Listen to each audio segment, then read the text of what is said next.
Энэ удаагийн дугаартай Tokyo Mobile хамтран ажиллаж байна. Tokyo Mobile-ийн зүгээс 55 бэлэгтэй шинэ жил урамшуул төлбөрийг зарласан бөгөөд 12 сарын 1-ээс эхлэн ердөө 5-7 хоногийн турш үргэлжлэх тул та бүхэн яараарай. Хэрв та хэд маань 55 бэлэгтэй шинэ жилийн урамшуулд оролцохыг хүсч байвал Tokyo Mobile-ийн 55-тай дугаартай шинэ хэрэглэгч болж өөрийн найз завиран дата авах бүрдээ тус бүр нь нэг эрх цуглуулснаар 7 хоног бүр MacBook, Dyson Airwrap болон iPhone 17, PlayStation, Nintendo гэх мэт онцгой бэлгүүдийн эзэн болоорой. Шинэ оноо Tokyo Mobile-ийн бэлэгтээ угтаарай. Зөөр цаанда манайхаа өнөөдөр та хэдийнхээ хүссэн хүлээсэн хүндийн хүчний уналтын цувралын 2 дугаар хэсгийг ярьж өгөхөд бэлэн боллоо. Тийм болохоор идэж уух юмаа төхүүлээд бичлэгээ эхлүүлээрэй. Өнөөрөө лайк болон subscribe дарахаа мартаагүй үсттэй.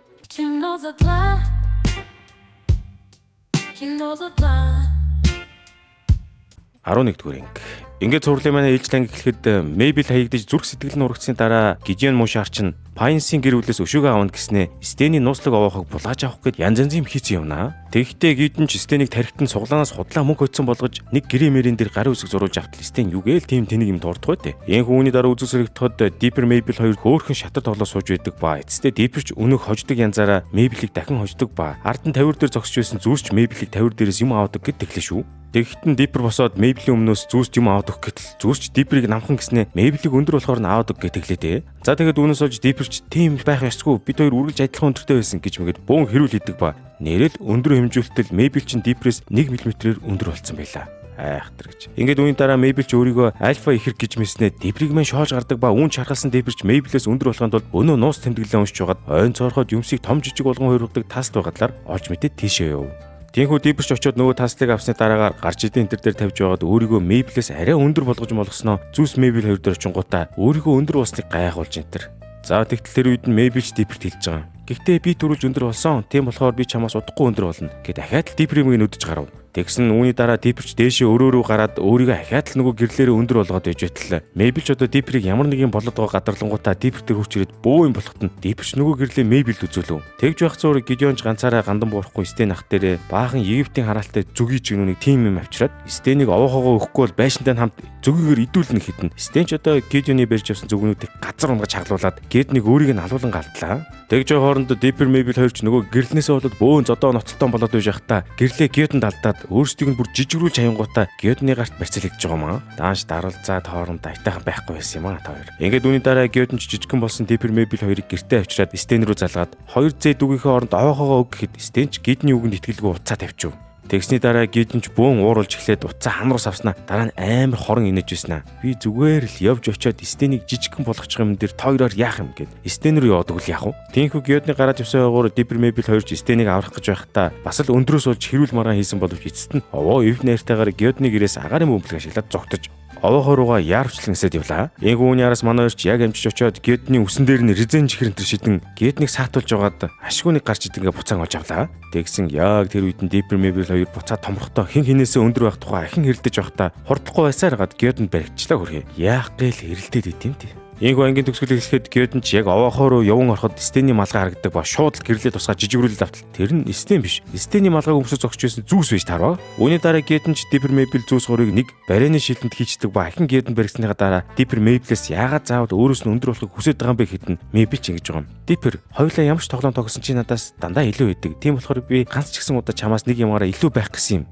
гэж хэллээ. Гэхдээ тэгсний дараа Dipper ч овоо буруугаа ухаардаг ба эргэн нэгдэж Gideon-ыг зогсоохоор явлаа. Энэ хооронд Gideon ч Stan-ыг олж байгаа жижигрүүлэхээр нэг өрөөнд явган ортол Stan ч өөрийнхөө овооход шинээр нээх гэж байгаа толин төөрдөг байшинтай орцсон Gideon баригдаж өгсөнгүй. Тэг зүйлдээ Gideon ч хамаг тойлыг нь хагалж авч байгаад яг Stan-ыг жижигрүүлгийн даван дээр Dipper Mabel хоёр ч айтайхан цухтагаад Gideon-ыг гжигдэж инээлгсээр байгаад ашгүй Stan-ыг аварч байгаа маа. Дэнхүү ангийн төгсгөл Dipper Mabel хоёр ч гяс өөрсдөө том болгодог ба тэгэхдээ Dipper ч өөрийгөө Mabel-ээс зориуд намхан болгож чаваас. Гэхдээ энэ хоёр тэгж байхдаа авчиад зүсийг мартаад гарч идэнгээ эвдээ тайчдаг наасан.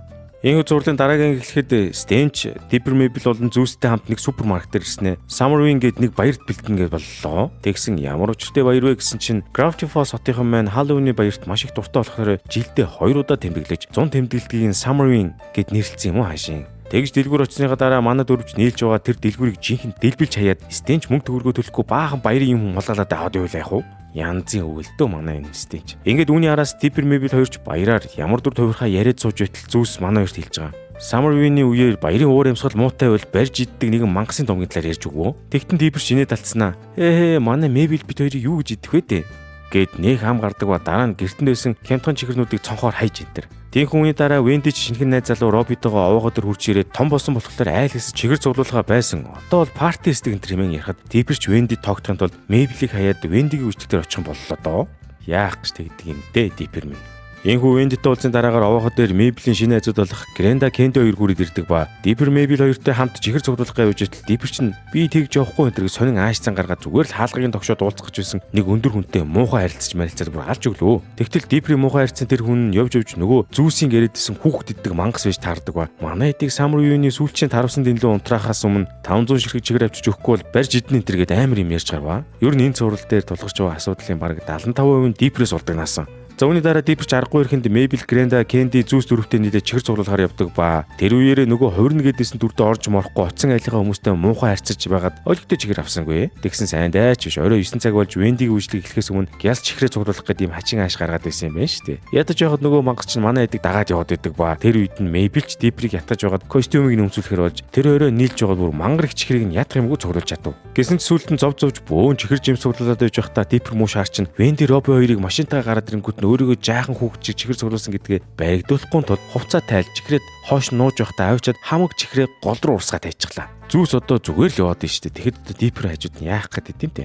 Вендиг харахаар л бүр хачин цан гаргаад идэг наасан. Ингэж Дипперч бага цусгуулж хайсны дараагаар Gravity Falls хотынхны баяр өндөрлөж хүмүүс тарвсан дэнлүүгээ нэг нэгээр нь унтрааж эхэлдэг ба яг тэр үед манайд сүүлчийн дэнлүүг унтраалахгүй гэж хөгшингээр Маккегеттэй баг зодтолтонгаа алдсан сүүлд нь өөрсдөө үлээгээд унтраагаад хайчив. Ийхүү үүний дараа нөгөө хүүхдийн иддэг мангас чинь гарч ирэхэд Мэйбл Диппер хоёрч Зүүс Гренда Кенди тэрэттэй нийлж байгаа зүгтааж жинхэнэ алаан эхлэв. Тэгсээр эцэстээ манай өглөөний дэлбэсэн дэлгүүр дээр ирээд нуугдж байтал Зүүс гэж нэг юм гарахтаа зүгүүрэж чадахгүй нэг тоглоомон дээр дарж хаяад бөөн чимээ шууган тарьж мангасанд идэвчвэ. Ингээс үт манайд нуугдхаа болонгуудаа нөгөө мангастай чинь үзэж гарсан ч баригдчихдаг ба түүний дараа мангас яагаад ингэж хүүхдүүдийг иддэг болсон талаараа ярьлаа. Тэгтэл тэр мангас чинь олон жилийн турш хүүхдүүдийн голоод идэхгүй байсан чихрүүдээс бүрдсэн цуглуулга буюу тэгээд мангас болсон юм байна шүү дээ. Ерөнхийдөө бол хүүхдүүд өөрийг нь тоож идэхгүй байгаа учраас гомдож өөрөө зөрүүлээд хүүхдүүдийг идэхээр болсон юм уу хаашийн. Тэгтэл яг энэ үеэр нь Зүүс нөгөө мангасыг чинь дотроос нь идэт гараад ирдэг ба өөрийг нь тоож идэж явахыг харсан мангас ч бөөн баяр болоод өглөө те. Ийхүү ангийн төгсгөлд амьд гарсан Диппер Мэйбл хоёр ч эргэн гэртээ ирээд стенттэй нийлээд бөөндөө чихрээ иддэг бөгөөд тэр үед Венди ч нөгөө үйлчлэгэн тэнэг байсан гэд овоохоо дээр хүйдэрсэн байлаа да.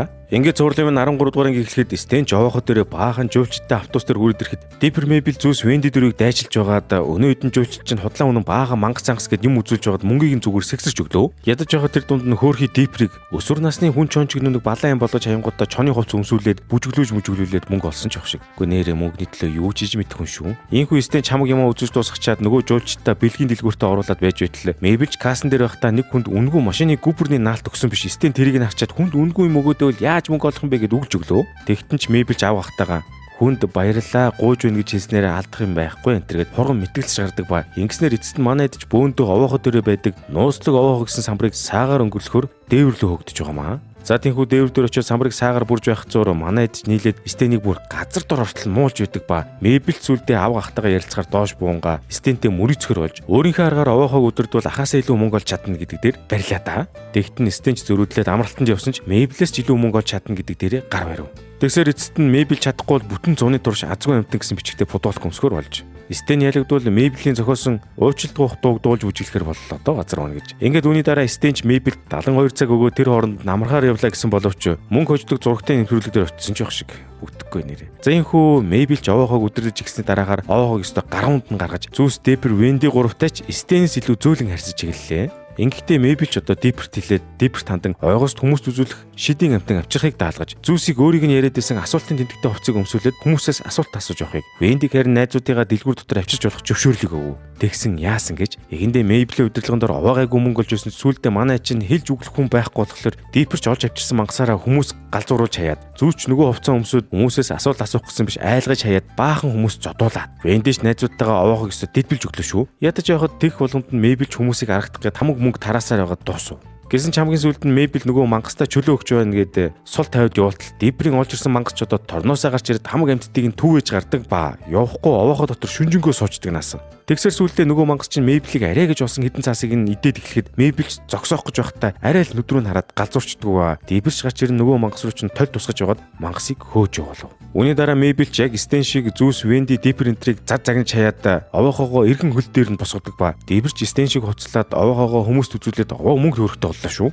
Тэгсэн ч эцэст нь манай эдийн олсон орлогын ихэнх хэсэг нь овоохойг засгаж явсаар байгаад ердөө ганцхан доллар үлддэг ба тэр үед нь ч Стен амралтаа дуусаад гаднаас ороод ирдэг ба тэгэхдээ $300,000 олсон энэ төргээ тэглээ шүү. Гэхдээ яг олоогүй л байх л да. Учир нь Стен яг эцэст нь $300,000 хожих ирмэг дээр гууж байна гэдэг үгийг тааж чадаагүй бөгөөд түүнээсээ олж юучгүй оцорч $1 төлцсөн Мэйбилд ялагдав. Ингээд ангийн төгсгөлд Стен ч хэлсэндээ нөгөө бүжгээч хийж гарав. Ингээд зурлын минь 14 дугаар анги гэхэд манайд ч бөөндөө ёроолгүй нүх гээд нэг айхтар юм руу хамаг хаймаар байгаа зүйлсээ шидэд алж өгч байлаа шүү. Даанч яг тэгэх гэж явах үеэрээ Дипер Мэйбил хоёрч авгаах Стен ба Зүүсийн хамтаар өөрсдөө ёроолгүй нүх рүүгээ унцдаг бөгөөд одоо тэгээд тэндээсээ гарч чадах юм болов даа чааваас. Тийхүү яраас үзэл солигдоход манай дөрвч доошо унсаар байдаг боловч хизээч ёроолт нь хүрдэггүй ба сүлдө бүр айж майхаж болцсон бөөндөө буу алах тийш хандснаа Мэйбилч уйдээд байнгээд хамаг амтныг зүгээр ойлгохгүй болохоор Диперч өөртөө тохиолдсон нэгэн явдлаар ярьж гарав. Ингээд Диперийн түүх эхлэхэд нэг сайхан нартай өдөр Дипер маань хойд байхдаа могой татгуулж гарч ирээд сандарч мандраад буу юм болохтой шилжилтийн нас нь явагдаж байгаа болохоор жаахан эвгүй хоолоогоор ойрсон биш. Мэйбил Зүүс Венди эднэр нийлээд зүгээр байхгүй шоож гарлаа.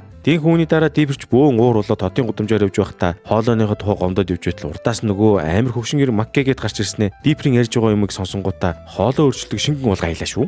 Ингээд Дипермен маргааш өглөө босоод иртэл бүр яг кинонд дураар гардаг рекламны хоолой уншдаг хүн шиг амар бүдүүн хоолойтой болцсон байдаг ба. Хоолой нь өөрчлөгсөн тэргээ бөөн баяр болж байгаа маа. Гэсэн ч тэр үед нь Мэйбил Диперийн хоолойг сонсчоод Диперийн биед нь өөр хүн орчлоо гэд Диперийг голфын цохор барьж авснаа бүр алангаа алдсан боловч сүүлд нь Диперийн хоолойг өөрчлөгснөг ойлгоод овоо тайвширлаа. Энэ хүүний дараа Диперч шинэ хоолоогоор хүн амтан руу ярьж тоглоод дараа нь Зүүстэр очиж шинэ хоолоогоор ярьж хахад Зүүсч бас Диперийг танихгүй боо юм болсноо араас нь Мэйбилтэй нийлж гарснаа дахиад л Диперийн шинэ хоолой таалагдахгүй нэнтергээд олон юм ярьж гарваа. Гэхдээ тэгэхээр нь Диперийн уур нь хүрээд Стен дээр очиж шинэ хоолоогоо сонсгоно гэж явж байхдаа өглөөний уцаар тоглосон гартаа алуулангаа алддаг бөгөөд зогтаасаар байгаад хөгшингэр Маккегетийн хүрээд ирлээ. Энэ үед Маккегет ч Дипер дахин өөр хоолой өгье гэснээр одоогийн шинэ хоолой нь нар жарахад алга болж Диперийн хуучин хоолой эргэн сэргэн гэхдээ Дипер одоо хуучин хоолойтойгоо үлдэх шийдвэр гаргаснаар Диперийн түүхэн өндөрлөв. За үүний дараа Зүүс ч өөрийн түүхийг ярьж гарлаа шүү. Зүүс маань нууцлаг овоогоо дотор байдаг пинбол гэдэг тоглоомыг аль дээрээс хойш тоглож дандаа хамгийн өндөр оног авахыг хичээдэг байсан ч яаж иж угаад л ялагчдаг байж. Тийм болохоор нэг удаа Дипер Мэйбил хоёр чинь Зүүсийг сумдж байгаад нөгөө тоглоомны машиныг нь хөдөлгөж байгаад хамгийн өндөр оног нь явуулцдаг ба. Тэгтэл нөгөө тоглоомын машин сүүлдээ аим ороод манай гурыг өөрийнхөө тоглоомд оруулаад ирвэл яах вэ? Тэгж манай гурвч пинбол машин дотор сорогдсон орсны дараагаар бүр алуулангаа алддаг ба. Зүүс ч эндээс гарахын тулд Дипер Мэйбил хоёроор машиныг саатуулж байгаад унтраах гээд унтраалган дээр ноцсон боловч машиныг унтраавал хамаг оноо устгахыг мэдээд жаахан эргэлзлээ шүү.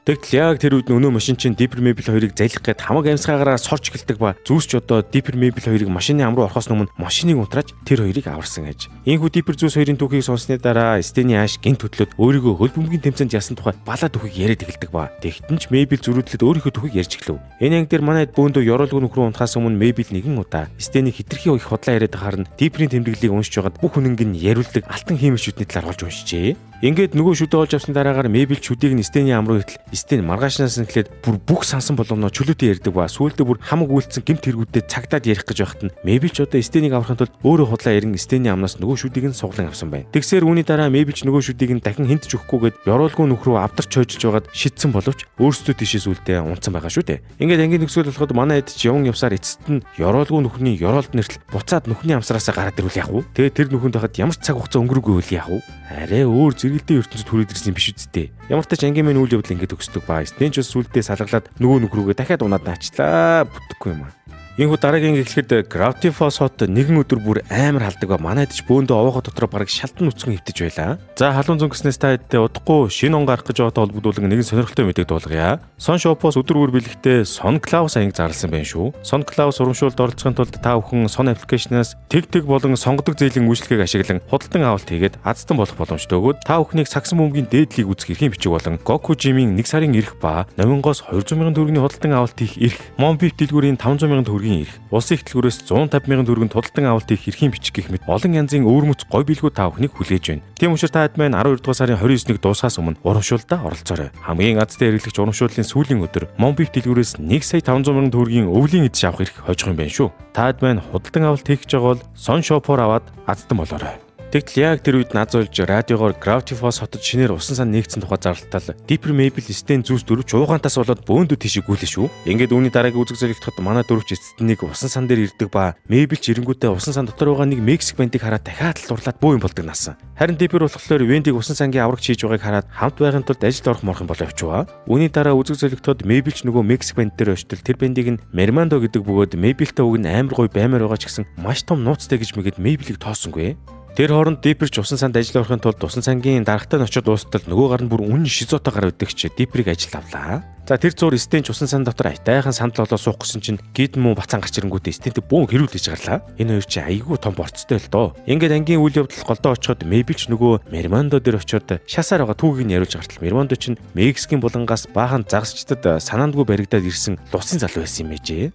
Эрэхтэй лусын дагин юм уу да. Энэ зур Диперч Вендитэй ажилд орсон биш бүр нийлчээд ангалцж өгдөг ба хүмүүсийг живхээс аврах биш харин эсрэгээрээ бүр чатаад хорлоод идэг насан. Ингэсэн өшин болоход Мэйбл ч иргэн Мермондо дээр буцсан эрэхтэй усан сангийн хамаг юм хүм эвдлээ тайцдаг ба Мермондотой овоо хантай байлаа. Тиймгүй маргааш өглөө нь болоход Диперийн Шизото усан сангийн дарга нь өнгөрсөн шөнө Мэйблийг орж ирэх гэж байхдаа эвдэж байсан усан сангийн шүүрийг нь олонгуудаа бөөн уур болж Диперийг тэр өрөөний харуулт гармаар гэдэглээ шүү. Харин Мэйбл болохоор Мермондог үнэхээр гуниглаад тахаар нь оруулахад нь туслахаар болж тэр шөнийг Диперийг харуулт гарч байхад нь дахин усан сан дээр хурч ирэн хамаг юмыг нь түүээж Мермондог бөө юм болж үж Стений голфын тэрэгний ард ачлаа. Тэгсэн чи яг тэр үед нь Дипер гарч ирээд Мэйблийг авч явж усан сангийн төвшлийг авах гээд хөөж гардаг ба. Энэ хоёрч хөөцөлдөж явсаар яг үүр цайдгийн алдад Gravity Falls хотын нуурын ирэг дээр ирэхэд Диперч Мермондогийн талаар олж мэдэв. Гэсэн ч тэр үед Мермондо уснаас гарсан учраас яг боогдож өгөх гэж байхад нь Диперч Мермондог аврахаар амруунд баахан ус цутгаж гардаг ба. Яг нуурын иргийн хажууханд байхад яагаад тэгсэн бол тоо. Ингээд ангийн төгсгөл болоход Мермондогийн хоолойн сүйцэн учраас буцаад гэр олж чадахгүй гэхээр нь Мэйблч усан сангийн цагаан хоолойг өгөөд явуулах гэтэл Дипер зогсоох гэж үзлээ шүү.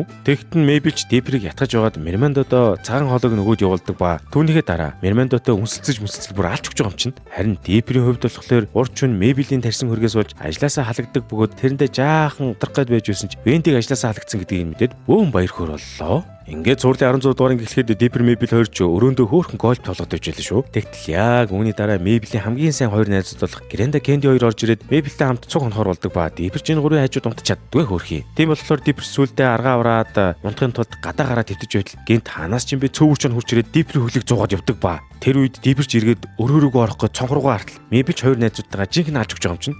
Тэр үед Дипер буцаад тийшээ орсноос энд байсан дээргээд шүнжэнгөө бахан зэрлэг амттай зодтолдож өглөө нь болсон хойно өрөөндөө бүр нэг үнэн дэлбэрсэн амт орж ирлээ чаваас. Инг үүн дараа Дипер Стен дээр очиод өөрт нь тусдаа өөрөө гаргаад өг гэж гоохот Стенч тийм байхгүй. Чи манай вэшэнд гэнт ичи дээр нууц өрөө олно гэж санаа юу гэд хэлтэл. Зүс яг тэр үед нь нууц өрөө олчвол яах вэ? Үүний дараа Дипер Мэйбл Стен тэр идэж нөгөө өрөөнд нь ороод өстөл бүр олоон жил хүн амтан суугаагүй тоосондоо дарагдсан өрөө байдаг ба Мэйбл Дипер хоёрч хоёулаа ийшээ нүүж орно гэж маргалдаад бөө юм боллоо. Тэгтэн Стен ч муухай хоёр зэгийнхээ хооронд өрсөлдөөн зохион байгуулж хэн илүү сайн долгон чадна тэр хүнд нь энэ өрөөг өгөхөр боллоо. Айхтар гэж. Тиймхэн үүний араас Дипер Мэйбл хоёрч Стенд тал засч байна гэд Стений хамаг юмыг нь хийж гардаг ба.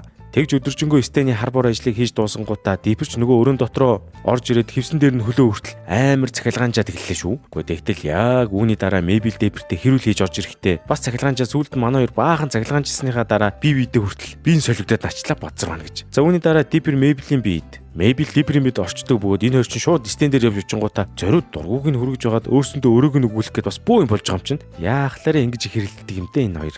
За тэгтэл яг тэр үед нь зүүш нөгөө айхтай бие сольдог хевсэн дээр нэвтэж байсан Мэйблийн гахаа Вадлст очиод хүртэл Зүс Вадлсын биед Вадлс Зүсийн биед яваад орч байгаа. Ингээд үүний дараа Дипер Мэйбл хоёрч аж чадлаараа өөрийгөө авах гээд үздэг ба Грэнда Кенди хоёрч дахин хурч ирээд Мэйблийн биед орсон Диперийн амар зайг үзүүлсэнгүй. Харин нөгөө талд Стенч Диперийн биед орсон Мэйблтэй баахан шилжилтийн насны талаар яриа гэж жийж явах шиг. Мөн Зүс хотын гудамжаар гахаа болцсон явж байхдаа хөгшин эр Маккагэд дидүүлэх гээд хөөгдөж гардаг ба. Ямар янзын барцтай өдөр хэрэг юм байдаг байна да зайлвал. Ингээд үүний дараа Диперийн биед орсон Мэйбл Стенийг баахан доромжилж гарахад Стен Диперт нөгөө өрөөг нь өгчдөг ба үүнийг сонсон Мэйбл сэтгэлээр унангуудаа энэ талаар Диперт хэллээ.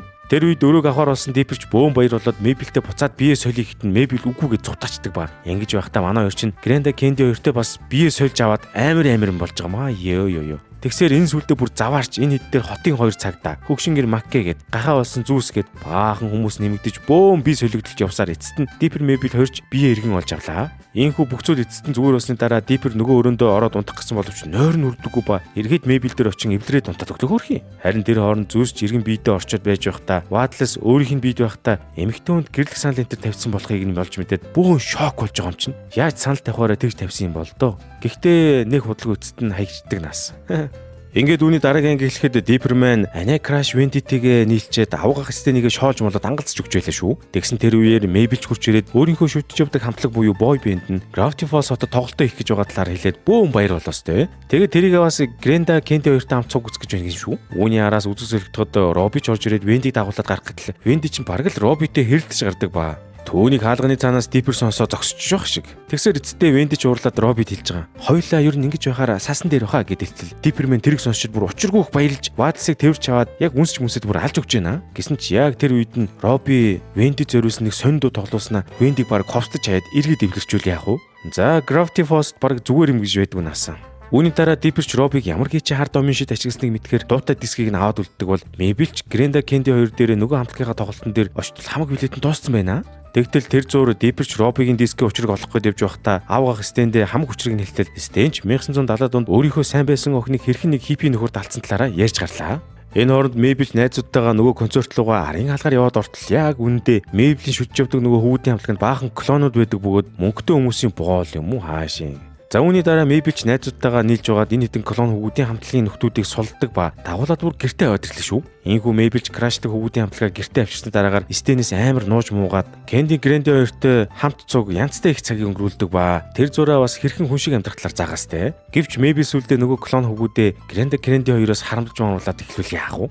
Амар токсик харилцаатай юм аа. Харин Диппер хувьдлаар Робигийн дууны учрыг олох гээд үзээдл байдаг бөгөөд түнд нь зүгээр байхгүй Стэнч тусалж Робигийн дууг маш удаанаар тоглуулад үзгэлээ. Үүний дараа Диппер Робигийн дуутай дискийг пянз олгоод Робигийн дууг эхлэхэд удаанаар тоглуулад үзтэл юу ч олсонгүй шүү. Тэгтэл яг тэр үед нь Роби ч одоо Вендиг овоогоос ирж авахдаа Дипперт дууга буцааж тоглуулах хэрэгтэй энтергээд сэжүр өгдөг ба Дипперч түүний дагуу Робигийн дууг ухрааж тоглуулад үзтэл нэрнгээсээ чи одоо миний хяналтанд орлоо. Чиний оюун ухаан миний хэмээх мессеж байсан гэжээ. За ингэж Дипперч энэ нууцыг олж мэдчихэд Вендид бүх үнийг хэлэхээр Стэнтэй хамт гүүхээр гараад явчлаа. Ингээд ангийн төгсгөл болоход Мэйблийн гэртээ авчирсан клон хүүхдийн хамтлагийн менежер нөхөрч шоронд орсон байгаа талаар мэдээгээр гардаг ба Гренда Кенди хоёр ч үүнийг үзчихээд нөгөө клон хүүгүүдээ суллах гэтэл Мэйбэл ч ингэж байгаа. Би тэд нарыг явуулж чадахгүй гэж мэгээд өөртөө аваад үлдэх гэж үзэж байна. Тэгсээр араас нь Мэйбэлч хоёр найзуудтайгаа бараг зодтолдог ба клон хүүгүүдтэй худлаа хэлж байгаад Кенди Гренда хоёрыг хөөгд гаргалчих. Тэр зур Роби муу шаарч нь Вендитэй хамт ганцаархнаа яг романтиклах гээд байж байтал Стэн Диппер хоёр гарч ирэн Вендид үннийг хийснээр Робич газар дээрээ Венди таягдж байгаа маа. Гэтэл яг түүнийх нь араас Диппер гэж нэг хүмүүс юм Вендигийн сэтгэл санааг хүнд байгааг мэдхгүй хамт цуг боулинг руу явах уу гэж асууж байгаа сайхан загнуулж гарав. Ингээд ангийн төгсөл болоход Мэйбэлч эцэст нь буруу зүйл хийж байснаа ухааран клон хөвгүүдээ байгаль гаргаж тавьдаг ба тэгтээ бас уйлж мэлээд бас хөөрхөн эм орч өглөө. Харин Диппер болохоор Вендигээс уулж эм ороод авгаах Стэнтэйгээ хамт баахан газтай ундаа угаа суучж байх шиг. Гэхдээ тэгсэн чинь тэр үеэр Мэйблийн суулж тавьсан клон хөвгүүд чинь Стэний хогийн сав өнтрийг ухаад бүр алж өгч байна. Ингээд үүний араас 18 дугаар анги эхлэхэд шөндөлөөр нэг зүйл асар хурдтай нисэж ирээд машин энтрийн дээвэр мэвэргээд баахан юм шүүрэж явж байсан гарлаа шүү.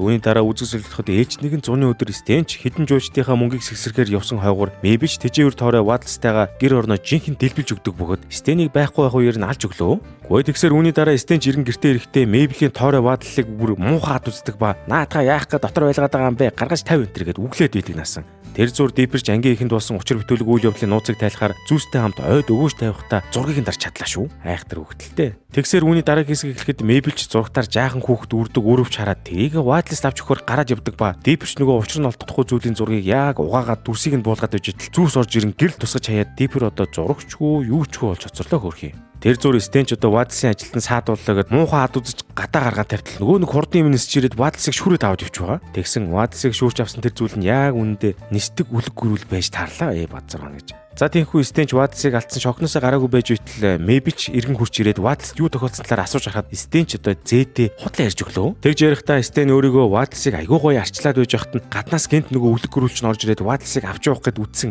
Дээрээс нь бүр Стэн Вадлсыг авч үлдэхийн тулд нөгөө үлэг гүрүүлтэй чинь зодтолцсон модолцсон гэ бүр сик худлаа ярьж гарваа. За ингээд Вадлсыг нөгөө үлэг гүрүүл аваад явсан хойно манай ч одоо яах вэ гэд ярилцаад үжил азуулж нөгөө Вадлс нэхэж өгсөн нэхмэл цамц нь хөөгцсөн байж таарад манай ч дагаж явах мөр үлдсэн байла. Ингээд үүний дараа Диппер Мэйбэл Стэн зүүс дөрвч Вадлсыг аврангаа нөгөө үлэг гүрүүлийг барьж авахар болдог бөгөөд Дипперч энэ аялал зүүстэй хамт явахаас жаахан дурамчхан байла. Учир нь зүүс маань хэдий сайхан сэтгэлтэй боловч хаяада хамаг юм эвдэж мэдээд цусгүй алдаг болохоор Дипперч энэ удаа дагуулж явахдаа жаахан эргэлзээд байгаа юм чинь. Үүний дараа үзэгсэлэгдэж манай эд чинь нөгөө хөгцсөн уцыг дагаж явсаар байгаад нэг хуучны хоригдсон сүм дээр ирдэг ба тэнд нь хөгшингэр маккагээд банжо гитар энтер тоглож сууж байх юм аа. Тэгсний дараа манай эд ч хөгшингэр маккагээтэйг аваад сүмийн доор байдаг агуур бууж байхдаа унаж унаа жаахан барцтай байсан чи эцэст нь явсаар сүмийн доор эртний үлэг гөрүүлүүд бүгд модны давирхан дотор гатцсан байгааг олж хараад бүр нээлт энтер хийлээ.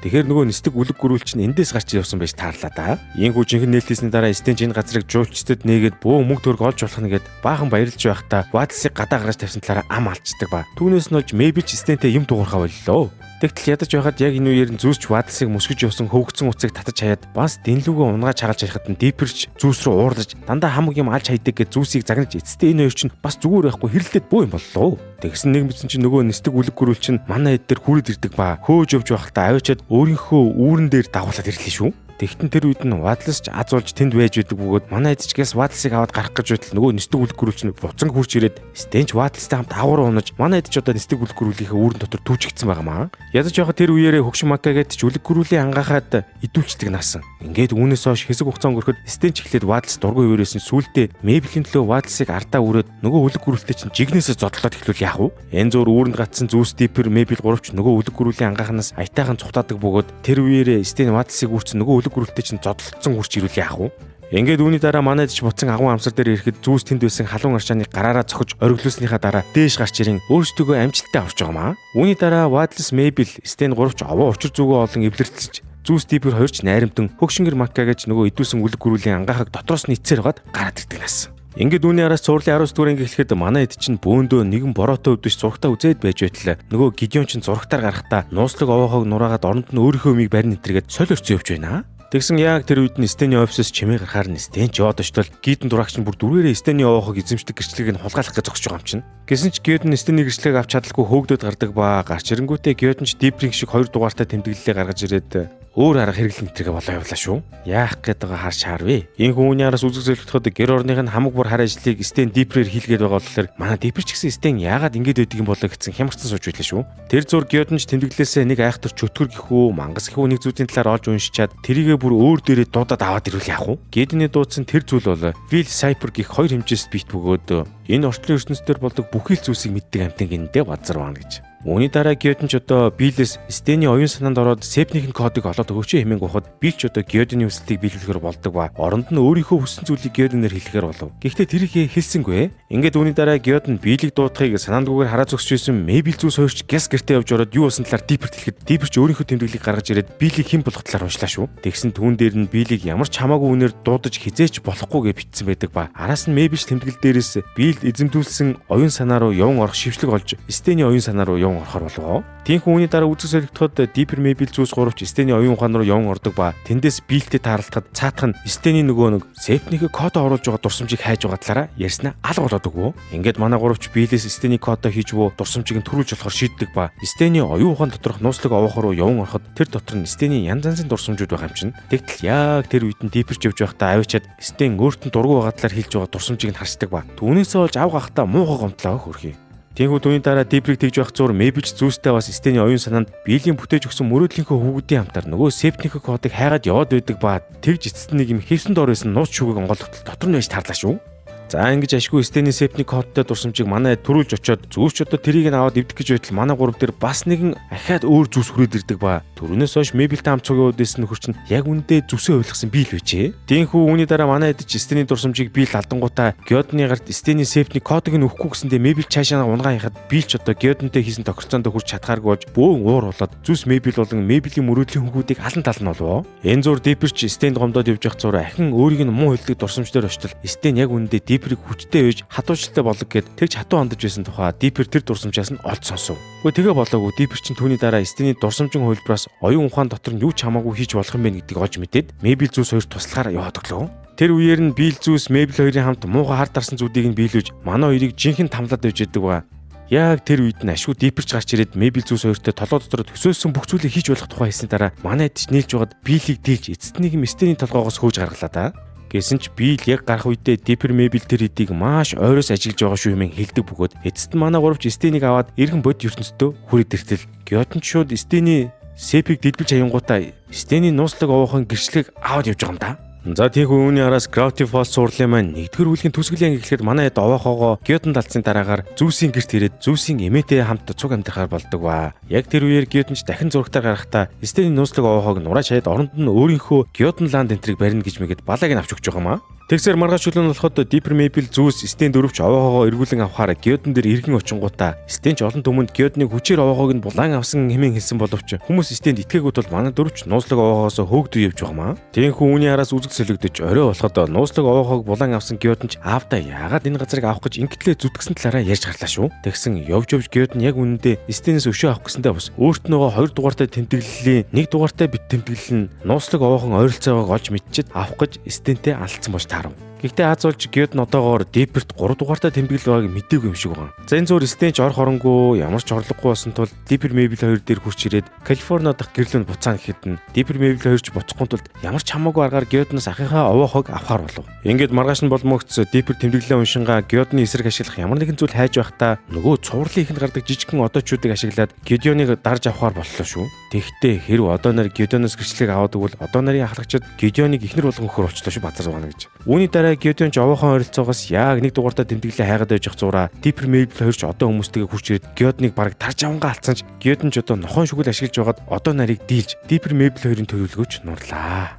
Ядаж яваад овоохоос яг хөөгдөж байхдаа Дипперийн өөрийнхөө тэмдэглэлийг унгаж хаяад Геоднд алдснаар бүр завхурсан болж өглөө. Одоо тэгээд яаж Геодныг дийлэнтэй манай хоёр. Инх үүний дараа Диппер Мейбл 2 ч Геоднд яригдсан тул гэртээ ярихгаа явж байтал Геодн өөрийнх нь олсон тэмдэглэл нь үнэндээ 3 дугаартай болохыг мэдээ Дипперт 1 дугаартай тэмдэглэл байж магадгүй юм. Диппер Мейбл 2-ыг өөрийнхөө асар дотор рофтор хөөж гарлаа. Энэ зурч Стен бас шалдаа буучаад байж байтал Геодн яаж өөрийг нь ялж олон түмний итгэлийг хүлээс нууцыг олоод мэдчихв. Ингээд үүний дараа үзэг солигдоход Диппер Мейбл 2-ыг Геодны асар том робот хөөж эхлэхэд манай хоёр сандраад жолооч дээр нь очиод хурдаа нэмэрээ тэлтэл Зүүс манай хоёрын сууж явсан автобусыг бариад ивжүүл яах вэ? Ийхүү Гедеон ч эцэстээ Диппер Мейбл Зүүс 3-ыг хөөссөөр байгаад ангал дээр авчирхад Гедеон Дипперээс нөгөө тэмдэглэлээ нэгж гарахад угаасаа байхгүй тул Мейблийг хүчээр аваад явбаа. Тэгтэн Диппер ч жинхэнэ дургуун хөрөнгөтэй Геодны робот руу өсөж оронгуудаа Геодныг бодоо олтон зодож байгаад роботыг нь хавцал дээрээс унгаад эвдүүлээ хийж байгаа маа. Ингээд ангийн төгсгөл болоход хавцал дээрээс роботтойгоо унсан Геодныг баахан хүн амтны шавж ирэхэд нь Геодн ч ахаад нэр хүндээ ашиглаад Диппер Мейбл 2-ыг баривчлах гэж байтал Стен ирээд Геодны нууцыг хэлжиллээ.